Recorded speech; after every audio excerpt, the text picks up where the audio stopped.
Live from Southwest Florida's news source, Fox 4 News at 10.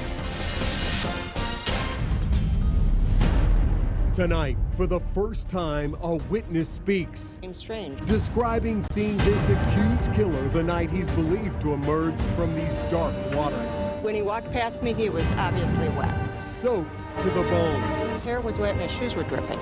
Did this man kill and dismember his own father, then risk his own life in these dangerous waters? You can't swim in here because there's gators in here. To hide his own father's remains these police divers later found.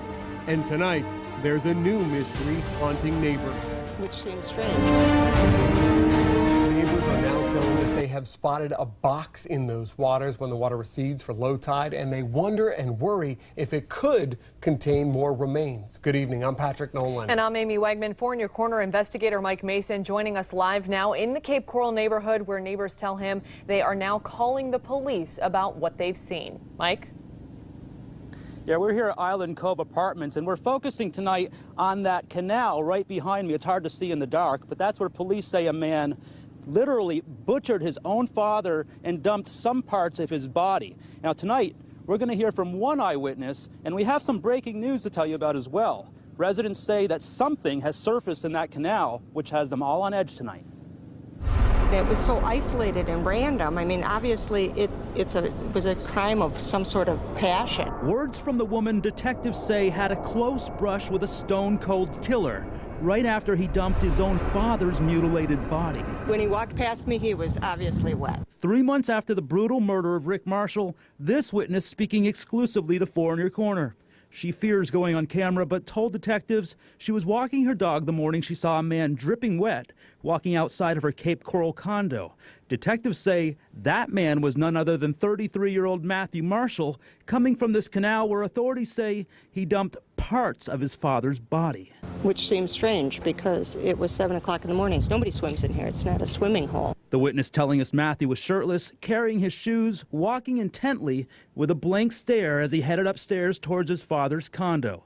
This raising alarms, especially since the canal is infested, both with gators and a recently reported crocodile. The news came and took pictures of it because that's so rare, and it was up on the beach up there. They get big. Yeah, it was about 7 foot. And all new tonight, residents reported their grisly suspicions after just spotting a large box in that same canal during low tide. This woman now planning to tell detectives. I'm going to call the guy that gave me his card. When we told Rick Marshall's friend about the box, he immediately wondered if it could contain the head and arms of his murdered friend. Neighbors don't know what to think. Oh my God, we had this There happen is here. that ominous sign that reminds residents here that there are alligators and at least one reported crocodile in this canal, so it's pretty dangerous for residents. But what they want to know is the unknown. What is in that canal behind me? What has surfaced that has caught their attention? It may be nothing, they just don't know. We reached out to Cape Coral Police tonight to see if they're going to send in any dive teams to check it out. We just haven't heard back from them yet. The reason why you didn't see the box in the story is because it's only visible during low tide. We're told that's going to happen in about an hour from now. So we are going to stay on top of this story. Every angle, we'll bring it back to you as soon as we get any word on what that box may be, and we'll bring it to you. We're live in Cape Coral. Mike Mason, Fox 4 in Your Corner. All right.